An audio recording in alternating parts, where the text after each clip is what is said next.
Welcome back to my channel. कैसे हैं आप सब? होप आप सभी अच्छे होंगे और हम भी यहाँ ठीक है। और फिलहाल मैं निकली हूँ बाहर और बाहर से ही ब्लॉग शुरू कर रही हूँ। एक्चुअली आज जा रही हूँ, जो ब्लड टेस्ट वगैरह हुआ था ना, उसका रिपोर्ट लेंगे और लेने के बाद डायरेक्ट चले जाएंगे डॉक्टर के पास दिखाने के लिए। तो चलिए चलते हैं।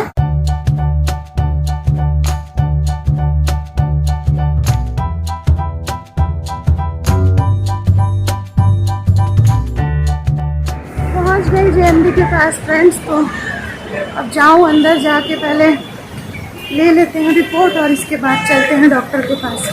डॉक्टर के पास नाम लिखवा दिया गया है। 3 बजे का टाइम था लेकिन मेरा देर हो गया है, 3 यहीं बज गए हैं। तो लेके फटाफट चलते हैं, फिर आगे का ब्लॉग कंटिन्यू करेंगे।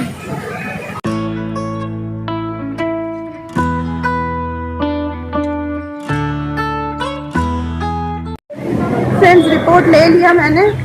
अब जा रही हूँ फटाफट डॉक्टर के पास। रिपोर्ट अभी खोल के देखी तक नहीं, क्योंकि लेट कर दी हूँ ना, और अभी काफ़ी दूरी तक जाना होगा वॉक करके। मतलब यहाँ से 1 या 2 स्टॉप है शायद। तो पहले जल्दी जल्दी जाऊँ, इससे पहले कि डॉक्टर ही चले जाए। लेट मेरा हो गया है, इसीलिए रिपोर्ट भी नहीं देखी। पहले फटाफट पहुँचती हूँ, डॉक्टर से चेकअप करवा लेते हैं, फिर मिलते हैं फ्रेंड्स। तबीयत ऐसे ही ठीक नहीं है और काफ़ी दूर वॉक करके आई ना, तो देखिए डॉक्टर के चेम्बर के बाहर ही बस बैठी हूँ, वेट कर रही हूँ मेरा नंबर आने का। तो चक्कर आने लगा है पता, और साथ में चेस्ट पेन हो रहा है।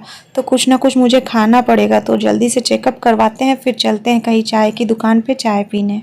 तो फ्रेंड्स, डॉक्टर दिखाना हो गया और इसके बाद आ गई हूँ। वहीं बगल में एक चाय की दुकान है, मैंने काफ़ी बार पहले बताया है, हरियाणा स्वीट्स नाम का एक दुकान है, उसी के पास में यहाँ बड़ी अच्छी चाय मिलती है। साथ में ये देखिए मलाई टोस्ट मिलता है।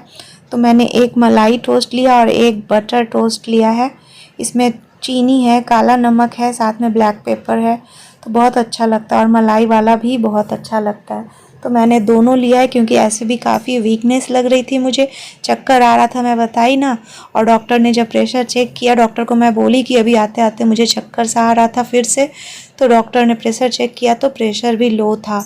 तो फिर डॉक्टर ने क्या किया है कि चक्कर आने की एक दवाई पहले भी दिए थे, तो उसका पावर फिर बढ़ा दिया, दूसरा टैबलेट दे दिया। और इसके अलावा अच्छी बात यह है कि जो विटामिन डी की डेफिशिएंसी थी मुझे, मतलब 8 था, वो जो है वो अभी बिल्कुल ठीक हो गया है और अब 65 हो चुका है। तो इसका मतलब ये हुआ कि अब सफिशिएंट विटामिन डी जो है वो मेरे बॉडी में है। तो और नहीं खाना होगा। तो विटामिन डी की दवा स्टॉप हुई है। लेकिन एक बुरी बात ये हो गई है कि विटामिन डी तो सही हो गई, लेकिन अब थायराइड शुरू हो गया है। तो डॉक्टर ने कहा लाइफ टाइम तक थायराइड की दवा खानी पड़ेगी। तो मैंने अभी तक दवा दे दिए हैं डॉक्टर। मैं सोच रही हूँ नहीं लूँगी, थोड़ा वेट करूँगी, एक बार और थायराइड का टेस्ट कराऊँगी, क्योंकि लाइफ टाइम दवा खाने की बात है। तो हो सकता है कभी कभी ब्लड टेस्ट इधर उधर हो भी जाता है। तो बहुत ज़्यादा भी बढ़ा हुआ नहीं है थायराइड, 9 पॉइंट समथिंग था, 88। तो मैंने सोचा है कि कुछ दिन रुक के एक बार फिर से थायराइड का टेस्ट कर लूँगी। अगर फिर भी बढ़ा हुआ निकला तब मैं दवाई शुरू करूँगी, क्योंकि ज़िंदगी भर दवाई खाना मतलब आप समझ सकते हैं, मुझसे तो ऐसे ही दवाई नहीं खाई जाती है। तो एनीवेज़, खूब सारा ब्रेड टोस्ट वगैरह मैंने खाया और साथ में चाय का ऑर्डर दे दी हूँ। तो चाय भी बन रही है, देखा आपने। तो ब्रेड टोस्ट खा लेते हैं, चाय पी लेते हैं, पानी पी लेते हैं, थोड़ा रेस्ट भी हो जा रहा, और इसके बाद फिर वापस चलेंगे घर की ओर। साथ में आदि के लिए भी मैंने ब्रेड टोस्ट यहाँ से पैक करवा लिया था। तो बस यही है फ्रेंड्स, अपडेट यही था कि तबीयत तो ठीक नहीं हो रही है। तो अब डॉक्टर कह रहे हैं विटामिन डी तो सही हो गया है, तो अभी भी जो दर्द वगैरह ये सब बना हुआ है ये थायराइड के वजह से हो रहा है, क्योंकि थायराइड के वजह से भी पेन होता है, हेयर फॉल होता है, सब कुछ होता है। तो उनका कहना है कि थायराइड के वजह से हो रहा है। साथ ही साथ ये चक्कर क्यों आ रहा है, इसके लिए उन्होंने कहा है एक सर्जन से, जो ईएनटी होते हैं ना, मतलब न्यूरोलॉजिस्ट जो होते हैं, ईएनटी प्लस न्यूरोलॉजिस्ट, तो ऐसे एक डॉक्टर से कंसल्ट करना होगा मुझे, कि चक्कर क्यों आ रहा है, उसकी जो भी ट्रीटमेंट है वो दूसरे डॉक्टर करेंगे। तो उन्होंने रेफ़र किया है दूसरा डॉक्टर। तो अब देखते हैं, दूसरे डॉक्टर को भी दिखाएंगे। साथ में हार्ट रिलेटेड अब 2 टेस्ट उन्होंने लिख दिया है। एक थोड़ा अच्छा खासा महंगा है, एक थोड़ा सा सस्ता है, रीज़नेबल, मतलब 2000 में हो जाएगा, और एक जो है वो 4,500 से 5,000 का है। तो उन्होंने कहा है अपनी सहूलियत के अनुसार जो आपको सुविधा लगे वो कर लीजिए, लेकिन महंगा वाला करेंगी तो ज़्यादा एक्यूरेट रिज़ल्ट आएगा हार्ट का। तो एनीवेज़ वो मैं सोचती हूँ क्या करूँ ना करूँ, देखा जाएगा कौन सा करूँगी। पैसे तो ऐसे ही खर्च हो रहे हैं। ये देखिए मेरी चाय भी आ गई, चाय भी पी लेती हूँ।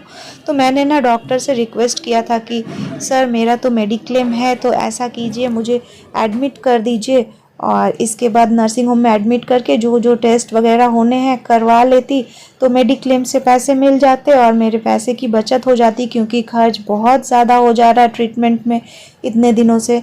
लेकिन डॉक्टर ने कहा कि नहीं, अगर सिर्फ टेस्ट वगैरह कराने के लिए एडमिट होना है तो मेडिक्लेम से आपको पैसे नहीं मिलेंगे, उल्टा आपको नर्सिंग होम की भी फ़ीस भरनी पड़ जाएगी, तो वेस्ट होगा आपका पैसा और ज़्यादा। इसलिए आप अपना पैसा खर्च करके ही टेस्ट करा लीजिए, वो बेटर रहेगा।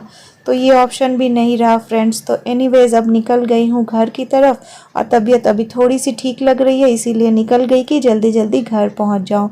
तो फ्रेंड्स आज का व्लॉग जो है वो यहीं तक रखूँगी, छोटा सा ही अपडेट आपको दे दी हूँ। तबीयत उतनी भी ठीक है नहीं, फिर भी मैं कोशिश कर रही हूँ व्लॉग्स बनाने की, और रही जो भूत की कहानियों वाली बात, वो भी मैं बहुत जल्द लेके आऊँगी। तो आज के लिए बस इतना ही, बाय बाय।